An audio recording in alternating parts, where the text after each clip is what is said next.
Good morning. हम लोग phase rule देख रहे थे। इसी क्रम में हम गिब्स फेज रूल को देख करके उसके बारे में समझ करके फिर हम वाटर सिस्टम को डिस्क्राइब करेंगे। तो अगर फेज रूल समझना है तो सबसे पहले हमको ये इंफॉर्मेशन होनी चाहिए कि गिब्स फेज रूल क्या है। गिब्स फेज इंपॉर्टेंट है, एग्जामिनेशन के पॉइंट ऑफ व्यू से इंपॉर्टेंट है। गिब्स फेज रूल किसके लिए है? गिब्स फेज रूल जो है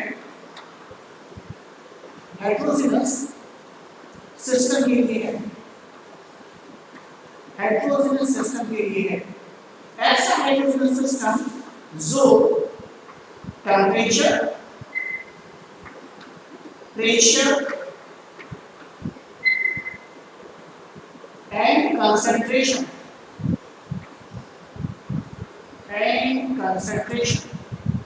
इन तीनों चीजों से इन्फ्लुएंस होता हो। इन तीनों चीजों से क्या होगा? वही प्रभावित होता है या इन्फ्लुएंस होता हो। इस हेटेरोजेनस सिस्टम के ऊपर इन तीनों के अलावा किसी दूसरे चीज का कोई प्रभाव ना पड़ता हो। यानी इस सिस्टम के ऊपर ना तो ग्रेविटी का प्रभाव पड़ता हो, ऐसा ना तो इलेक्ट्रिकल फील्ड का प्रभाव पड़ता हो, ना तो मैग्नेटिक फील्ड का प्रभाव पड़ता हो, ऐसा ना तो किसी सरफेस एक्शन का कोई प्रभाव पड़ता हो, ऐसा इसमें से किसी भी चीज का कोई प्रभाव सिस्टम के ऊपर ना पड़ता हो।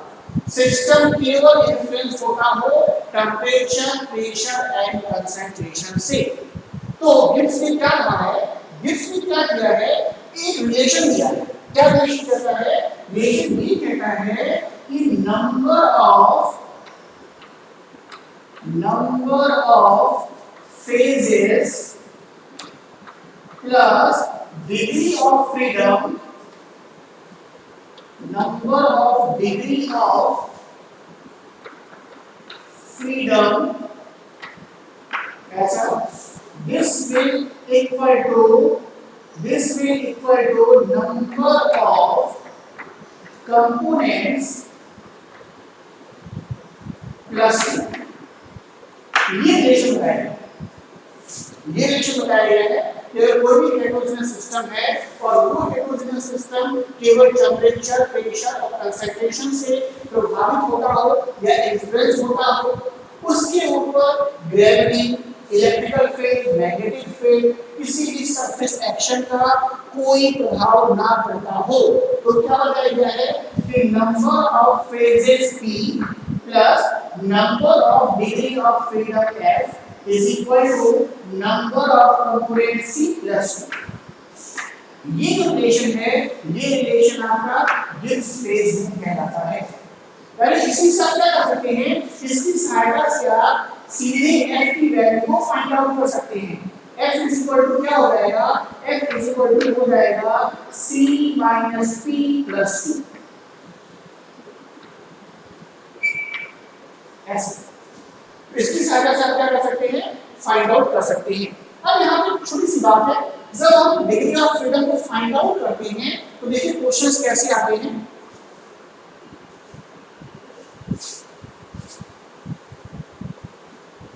देखिए सपोज कर लेते हैं water is in liquid condition और साथ ही साथ वाटर वेपर है। वाटर है और साथ ही साथ इसके साथ कंडीशन दे रखा है। इसके साथ कंडीशन क्या दे रखा है? इसके साथ इसमें कंडीशन कुछ भी दे रखा हो, इन्होंने मान लीजिए दे रखा हो प्रेशर दे रखा हो, एटमॉस्फेरिक प्रेशर दे रखा हो, कुछ भी x ऐसा, या टेम्परेचर दे रखा हो, टेम्परेचर मान लीजिए x गैस, कुछ भी दे रखा हो।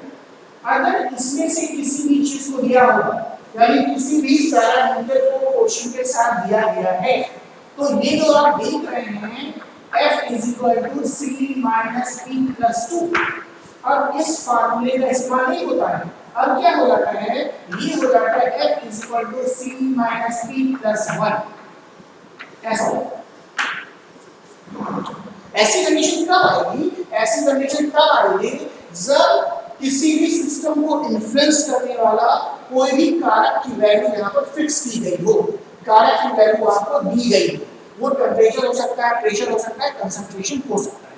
ऐसी कंडीशन में हमारा जो फार्मूला है F = C - P + 2 ये बदल जाता है F = C - P + 1। ओके, इस बात का भी ध्यान रखेंगे जिससे आपको डिग्री ऑफ फ्रीडम को निकालने में सहायता मिलेगी। तो इसकी सहायता से हम क्या कर सकते हैं? डिग्री ऑफ फ्रीडम को आसानी से कैलकुलेट कर सकते हैं किसी भी सिस्टम के लिए। ओके, आगे हम देखेंगे वाटर सिस्टम देखेंगे तो वहां पर हर एक फेज के लिए हम निकालना सीखेंगे कि किस तरह से हम डिग्री ऑफ फ्रीडम को निकाल सकते हैं। तो अगला जो टॉपिक देखने जा रहे हैं वो देखने जा रहे हैं वाटर सिस्टम। हम वाटर सिस्टम को देख रहे हैं। इस वाटर सिस्टम में हम क्या देखेंगे? हम सभी जानते हैं कि अगर वाटर सिस्टम है तो वाटर सिस्टम के लिए 3 फेजेस होती हैं। कौन कौन सा? सॉलिड, आप आइस के नाम से जानते हैं, दूसरा होगा लिक्विड, वाटर है, और तीसरा है वेपर, जिसे गैस को वेपर के नाम से जानते हैं। ये 3 फेजेस हैं। एक्चुअली हम जो डायग्राम बनाएंगे उस डायग्राम में क्या देखेंगे? उस डायग्राम में देखेंगे कि क्या एक्चुअल में तीनों फेजेस पाई जाती हैं, और अगर पाई जा रही तीनों फेजेस तो किस टेम्परेचर और प्रेशर के कंडीशन पर पाई जा रही है। क्या टेम्परेचर और प्रेशर का कंडीशन रहे तो उस समय क्या होगा? सॉलिड फेज रहेगा। किस टेम्परेचर प्रेशर के केस पर लिक्विड फेज आपको मिलेगा। क्या टेम्परेचर एंड प्रेशर की वैल्यू हो आपको वेपर फेज मिलेगा। साथ ही साथ ये डायग्राम क्या बताएगा? ये डायग्राम ये भी बताएगा क्या सॉलिड फॉर्म लिक्विड फॉर्म के साथ को एग्जिस्ट कर सकता है इक्विलिब्रियम में, और अगर वो एग्जिस्ट कर रहा है तो फिर से उसके लिए टेम्परेचर प्रेशर की वैल्यू क्या होनी चाहिए। क्या वास्तव में, अगले क्वेश्चन का जवाब मिलेगा, क्या वास्तव में लिक्विड फेज वेपर फेज के साथ को एग्जिस्ट करता है इक्विलिब्रियम में? क्या ये दोनों फेजेस इक्विलिब्रियम में एक साथ पाए जाते हैं? और अगर पाए जा रहे हैं तो फिर से प्रेशर और टेम्परेचर की वैल्यू क्या होनी चाहिए। इसी तरह क्या आपका लिक्विड फेज वेपर फेज के साथ को एग्जिस्ट करता है? लिक्विड फेज अगर वेपर फेज के साथ को एग्जिस्ट करता है तो उसके लिए क्या कंडीशन है। साथ ही साथ क्या ऐसा भी कोई पॉइंट है क्या कि जहां पर तीनों फेज मतलब सॉलिड, लिक्विड एंड गैस, ये तीनों फेज एक साथ इक्विलिब्रियम पर को एग्जिस्ट करते हैं। तो क्या ऐसा कोई पॉइंट है क्या? और अगर वो पॉइंट है तो वो किस कंडीशन पर है? इन सारी क्वेश्चंस का आंसर हमको कहां से मिलता है? इन सभी क्वेश्चन का आंसर हमको फेज डायग्राम से मिलेगा। यानी फेज डायग्राम क्या है? फेज डायग्राम जो है टेम्परेचर एंड प्रेशर के बीच खींचा गया एक डायग्राम है, एक प्लॉट किया गया डायग्राम है, जो क्या बताएगा? जो अलग अलग टेम्परेचर अलग अलग प्रेशर के कंडीशन पर बताएगा कि वाटर के लिए कौन सा फेज एग्जिस्ट करेगा। तो यहाँ पर जो डायग्राम हम बना रहे हैं, ये डायग्राम रिलेशन किसके बीच का है? ये डायग्राम रिलेशन किसके बीच का है? ये डायग्राम रिलेशन है प्रेशर किसमें लिखा गया है? एटमॉस्फेयर, ऐसे, ओके, और किसके बीच में? टेम्परेचर के बीच में। ये टेम्परेचर दिया गया है, किसमें दिया गया है? डिग्री से दिया गया है, ऐसे। तो हमने डायग्राम यहाँ बना के रखा हुआ है, और ये किसका है? Phase diagram for water system. Water system के लिए फेज डायग्राम को बनाया जा रहा है। इस पूरे डायग्राम को अगर ध्यान से देखेंगे तो आपको पूरी डायग्राम में आपको 1, 2 और 3 एरिया दिखाई देगा। अगर आप देखें, एक एरिया आपको दिखाई देगा कैसा? एक एरिया आपको दिखाई देगा BOC का। देखिए BOC एक एरिया है जो किसको रिप्रेजेंट कर रहा है? आइस, मतलब सॉलिड फॉर्म। दूसरा एरिया देखिए AOC, ये किसको रिप्रेजेंट कर रहा है? वाटर, इसके वाटर फेज को रिप्रेजेंट कर रहा है। और तीसरा जो एरिया है वो आपका है AOB, ये किसको रिप्रेजेंट कर रहा है? Water vapour. तो आप पूरे डायग्राम को देखें तो पूरा डायग्राम जो है 3 अलग अलग फेजेस में डिवाइड है। ओके, ये अलग अलग इक्विलिब्रियम कंडीशन कंडीशन में बना हुआ डायग्राम है। तो अगर आप देखें तो पूरा डायग्राम है ये किस में डिवाइड है, देखिए यहाँ पे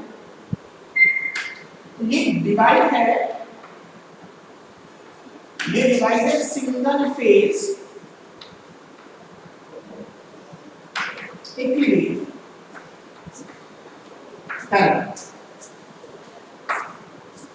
single phase equilibrium. Single phase equilibrium का मतलब आपको देखने को मिलेगा, तो हम इसको लिखते हैं जैसे जैसे देखिए सॉलिड, जिसे आप क्या कहते हैं आइस, ये सॉलिड और आइस फेज को देखें तो ये जो आपका सिंगल फेज इक्विलिब्रियम है, दिस इज रिप्रेजेंटेड बाय, अब देखिए कहां से रिप्रेजेंट हो रहा है, ice phase is represented by BOC, they are represented by area BOC ऐसे। तो ये सिंगल फेज को बता रहा है सॉलिड जो है। दूसरा फेज देखिए, दूसरा फेज अगर हम देखें तो दूसरा जो है लिक्विड, दूसरा देखिए लिक्विड है या आप इसे वाटर के नाम से जानते हैं। ये फेज है single phase area and this area is represented by AOC, आप फिर से लिख सकते हैं represented by area AOC। एक और इसका सिंगल फेज इक्विलिब्रियम है, कौन सा है, AOB के नाम से, यानी कौन सा है, गैस अगर हम देखें जिसे आप वेपर के नाम से जानते हैं ऐसा, दिस इज रिप्रेजेंटेड बाय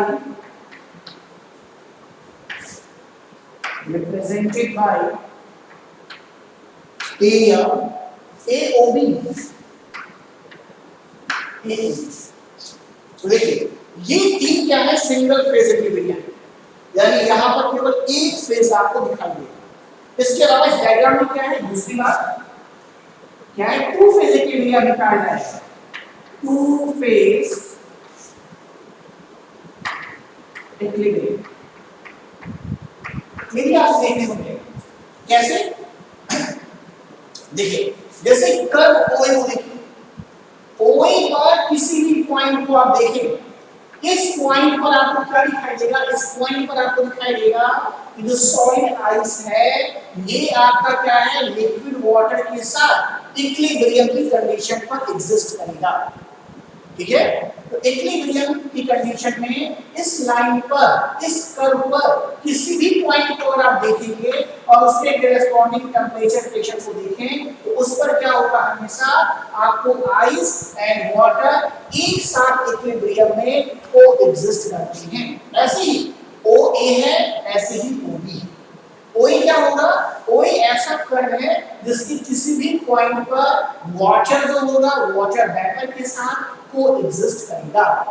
ऐसे ही OB है, OB में क्या है, OB में आपका आइस जो है ये वाटर वेपर के साथ, इस पर आप कोई भी पॉइंट ले लेंगे वहां पर इक्विलिब्रियम में एक साथ कोएग्जिस्ट करेगा। यानी जो कर्व आप देख रहे हैं ये हमेशा रिप्रेजेंट करेगा टू फेज इक्विलिब्रियम को। टू फेज इक्विलिब्रियम को रिप्रेजेंट कर रहा है, कौन को रिप्रेजेंट करता है, सोल्यूशन ला रहे हैं। देखिए पहला A नंबर ऐसा, तो क्या है, सॉलिड आइस फॉर्म, इसके साथ लिक्विड वाटर फॉर्म के साथ कोएग्जिस्ट करेगा इक्विलिब्रियम में, and this is represented by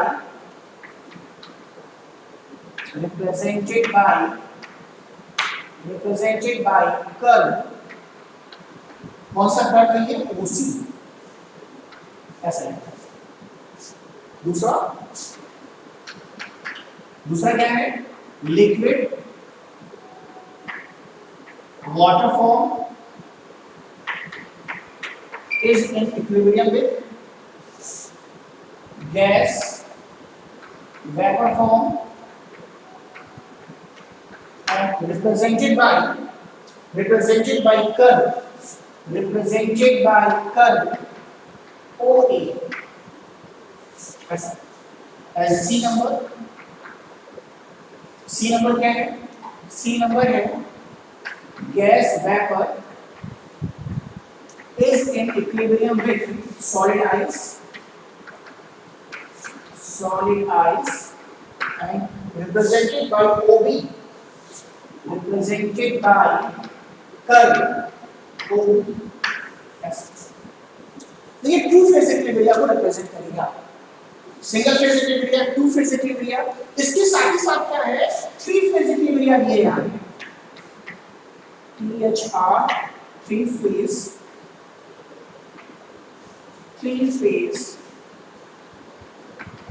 equilibria. Three phase equilibria का मतलब है कि तीनों फेज एक साथ कोएग्जिस्ट करते हो। तो एक पॉइंट ऐसा हमारे पास है जिसको हमने O से रिप्रेजेंट किया है, ये O कहलाता है ट्रिपल पॉइंट। इस ट्रिपल पॉइंट की करस्पॉन्डिंग अगर आप प्रेशर देखेंगे तो 4.5 mm Sc है, और साथ ही साथ अगर आप टेम्परेचर देखेंगे तो 0.078 डिग्री सेंटीग्रेड है। ये टेम्परेचर एंड प्रेशर की ऐसी कंडीशन है जिस कंडीशन पर ice solid form, liquid water form and gas vapour form जो होगा एक साथ कोएग्जिस्ट करता होगा। यानी अगर हम देखें थ्री फेज इक्विलिब्रिया को देखें तो हम कैसे रिप्रेजेंट कर सकते हैं, हम लिख सकते हैं सॉलिड, ऐसा सॉलिड में हम ब्रैकेट में आइस में लिख रहे हैं, लिख देते हैं ऐसा। साथ ही साथ कौन सा है आपका लिक्विड है वाटर, लिक्विड वाटर ऐसा। और जो तीसरा फॉर्म में लिखते हैं कैसे, हम लिखते हैं gas vapour, gas and vapour form में ऐसा। ये तीनों कोएग्जिस्ट करेंगे, एक साथ इक्विलिब्रियम में पाए जाएंगे, और वो रिप्रेजेंट कैसे किया जाएगा, this is represented by triple point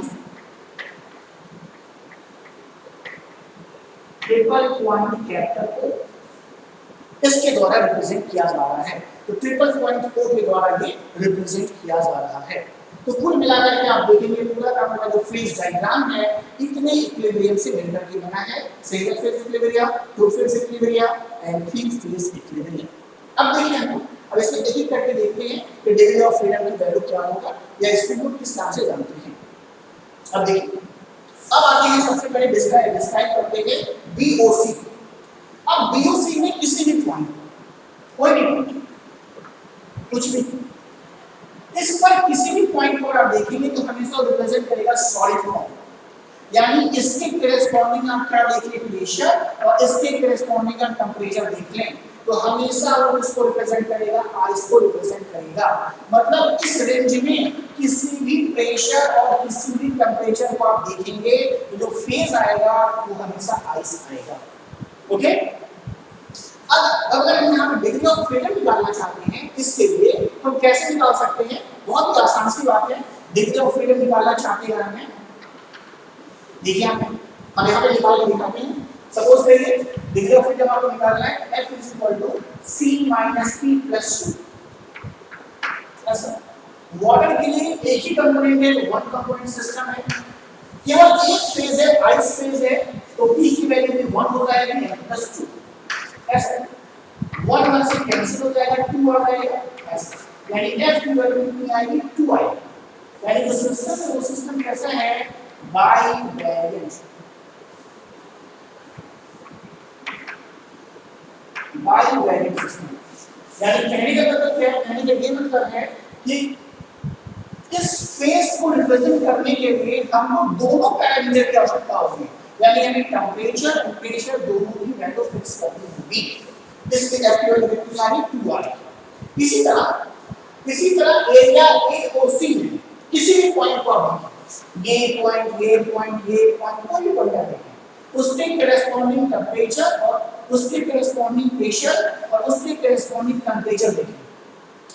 उस टेंपरेचर और प्रेशर पर हमेशा जो आपको फेज मिलेगा वो हमेशा वाटर मिलेगा। क्लियर है? ऐसे ही आप एरिया A और B को देखिए। इस एरिया A और B में किसी भी पॉइंट को आप ले लें, इस पॉइंट के करेस्पॉन्डिंग टेंपरेचर और प्रेशर को आप देखें, तो उस टेंपरेचर एंड प्रेशर के करेस्पॉन्डिंग जो आपको फेज मिलेगा वो हमेशा वाटर वेपर होगा। ओके, और इन सभी के लिए F निकालने की जो कैलकुलेशन है वो इसी तरह क्योंकि सभी के लिए क्या है, वन फेज का सिस्टम है और वन कंपोनेंट है, यानी सभी जो होंगे वो बाई वैलेंट होंगे। ओके, तो ये वाली किसके लिए है, ये है single phase equilibrium. Two phase equilibrium अगर देखते हैं तो टू फेज इक्विलिब्रियम क्या है, जब देखिए यहाँ टू फेज इक्विलिब्रियम के लिए कर्व है ओसी।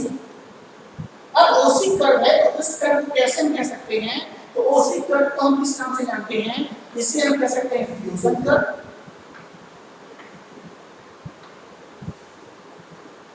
इसे किस नाम से जान सकते हैं, फ्यूजन कर्व। फ्यूजन कर्व कह सकते हैं या फिर क्या कह सकते हैं, या कह सकते हैं डिसोसिएशन, कुछ भी दोनों में से कोई भी नाम दे सकते हैं। इस ओसी के आप देखेंगे तो यहां पर क्या पाए जाते हैं, दो फेज एक साथ पाए जाते हैं, ये कोएग्जिस्ट कर रहे हैं, यानी इस पर किसी भी पॉइंट की करेस्पॉन्डिंग टेंपरेचर और प्रेशर, तो आप देखेंगे तो दो फेज एक साथ इक्विलिब्रियम में कोएग्जिस्ट करेंगे। अगर इनके लिए हम क्या निकालना चाहते हैं, f की वैल्यू को फाइंड आउट करना चाहते हैं, तो f c - v + 2, कंपोनेंट तो एक ही होगा हमेशा, यहाँ पर दो फेज एक साथ हैं एंड +2, 2 से कैंसिल हो जाएगा और f की वैल्यू कितनी आ जाएगी 1। यानी जितने भी कर्व हैं वो हमेशा क्या है, मोनोवैलेंट है।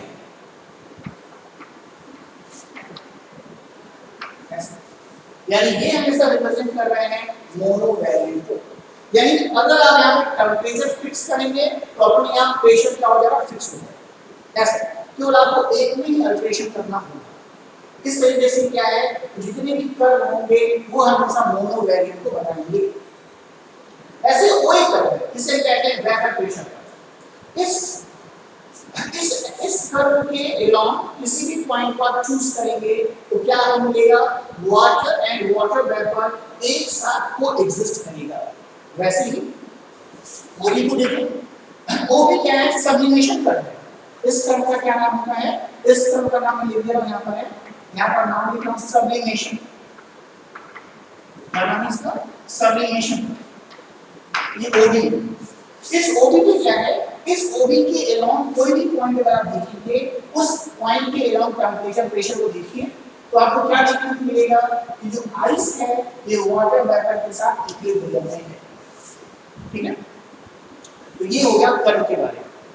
अब ट्रिपल पॉइंट के बारे में देखेंगे। ट्रिपल पॉइंट क्या है, ओ, ये ट्रिपल पॉइंट वो है, यानी अगर आप क्या करते हैं 4.58 mm का प्रेशर और साथ ही साथ 0.078 का टेम्परेचर, इतना अगर आप मेंटेन करते हैं तो आपका solid form, water form and vapour form, ये तीनों एक साथ को एग्जिस्ट करेंगे, एक साथ पाए जाएंगे, जो ट्रिपल फेज इक्विलिब्रियम को बताएगा। और इसे रिप्रेजेंट किससे कहते हैं, इसको रिप्रेजेंट करते हैं ओसी। इसके लिए डिग्री ऑफ फ्रीडम अगर आपको निकालना है तो आप कैसे निकाल सकते हैं, फार्मूला वही है f c - v + 2। ऐसा कंपोनेंट नहीं चेंज होगा, वाटर सिस्टम के लिए हमेशा कंपोनेंट वन ही होगा। यानी क्या हो सकता है, आप इसको फिर से कैसे लिख सकते हैं, आप लिख सकते हैं f c की वैल्यू 1 है माइनस 3 फेज एक साथ हैं एंड +2, 2 and 3 हो जाएगा 3 - 3, यानी f कितना आएगा, f आएगा 0। ये नॉन वेरिएंट है, f का वैल्यू 0 आने का मतलब है नॉन वेरिएंट। तो यहाँ पर f की वैल्यू क्या आ रही है, 0 आ रही है, मतलब सिस्टम कैसा है, नॉन वेरिएंट टाइप का है। तो ये चीजें हम लोगों ने देखी। इसके अलावा यहाँ पे क्या लिखा जा रहा है, ये क्रिटिकल पॉइंट है। ए क्रिटिकल पॉइंट का मतलब है इसके ऊपर अगर आप जाएंगे तो आप क्या है, वाटर और वाटर वेपर में डिफरेंशिएशन नहीं कर पाएंगे। तो ये क्रिटिकल पॉइंट को रिप्रेजेंट कर रहा है। क्रिटिकल पॉइंट के लिए आपका प्रेशर की वैल्यू है 218 और प्रेशर के टेंपरेचर की वैल्यू है आपका 374। साथ ही साथ कुछ और बातें लिखी गई हैं कि 1 एटमॉस्फेयर है, 1 एटमॉस्फेयर प्रेशर है और साथ ही साथ टेंपरेचर की वैल्यू 100 है, 100 डिग्री सेंटीग्रेड। तो ये इसका क्या है, बॉइलिंग पॉइंट है किसका, वाटर। यानी वाटर की बॉइलिंग पॉइंट के लिए 1 एटमॉस्फेयर प्रेशर और साथ ही साथ 100 डिग्री सेंटीग्रेड रखना होता है, तो ये इसके बॉइलिंग पॉइंट को रिप्रेजेंट करेगा। वैसे फ्रीजिंग पॉइंट इसका है, फ्रीजिंग पॉइंट क्या है, अगर आपने 1 एटमॉस्फेयर आपने क्या रखा है, इसका प्रेशर रखा है और टेंपरेचर आपने कितना किया, 0 किया है, तो ये रिप्रेजेंट करेगा इसके फ्रीजिंग पॉइंट। ओके, तो ये चीजें आपको क्या देखने को मिल रही हैं, ये चीजें आपको यहाँ इस पूरे कर्व में देखने को मिल रही हैं कि पूरा कर्व आपको एक आइडिया देता है, एक पूरा का पूरा वाटर सिस्टम के बारे में, समझने के बारे में बताएगा कि कितने फेजेस पाए जाते हैं, कितने फेजेस एक साथ को एग्जिस्ट कर सकते हैं और क्या प्रीफर्ड फेज ऐसा भी कुछ होता है, और अगर होता है तो किस टेम्परेचर और किस प्रेशर के रेंज पर पाया जाएगा। तो ये पूरा का पूरा हम लिख सकते हैं, इसमें ये पूरी की पूरी बातें लिखी जा सकती हैं वाटर सिस्टम के बारे में। तो पहले हम क्या करते हैं, single phase, double phase, two phase, three phase ऐसे बताते हैं और उसके बाद फिर क्या डिस्क्राइब करते हैं,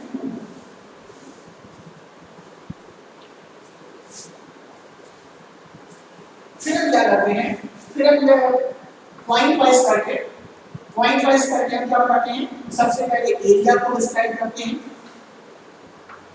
फिर क्या करते हैं, कर्व को डिस्क्राइब करते हैं, और फिर क्या करते हैं, हम डिस्क्राइब करते हैं फ्रीडम। इन चीजों को फिर से हम डिस्क्राइब करते हैं। इसके अलावा एक हमारा देखिए कोई गैस नहीं, ये इसे हम कहते हैं मेटा स्टेबल कर्व। ये वास्तव में क्या है, AO का क्या एक्सटेंशन, यानी AO को आप क्या करेंगे और एक्सटेंड करेंगे, क्या बताएगा, नहीं बताएगा, सुपर कूलिंग को बताएगा। AO डैश किसको बताता है, सुपर कूलिंग को बताता है। यानी हम क्या कर रहे हैं, हम क्रिस्टल को अरेंज नहीं होने दे रहे हैं, हम क्या कर रहे हैं, बहुत तेजी के साथ कूल कर देते हैं। तो जो जहां पर आपके एटम से वहीं को रुक जाएंगे, तो कोई गैस हमेशा किसको बताएगा, ये हमेशा सुपर कूलिंग लिक्विड को बताएगा। ओके, ये पूरा का पूरा वाटर सिस्टम है, अच्छे से देख करके जाएंगे तो अक्सर एग्जाम में आता है, और इन चीजों को आप देखेंगे तो अच्छे नंबर आप पा सकते हैं। ये पूरा का पूरा सिस्टम है। इस तरीके से अगर देखा जाए तो फेज रूट खत्म हो रहा है। अगले टॉपिक हम देखेंगे वो हमारा होगा इलेक्ट्रोकेमिस्ट्री। तो अगले टॉपिक में इलेक्ट्रोकेमिस्ट्री को देखेंगे। Okay, thank you.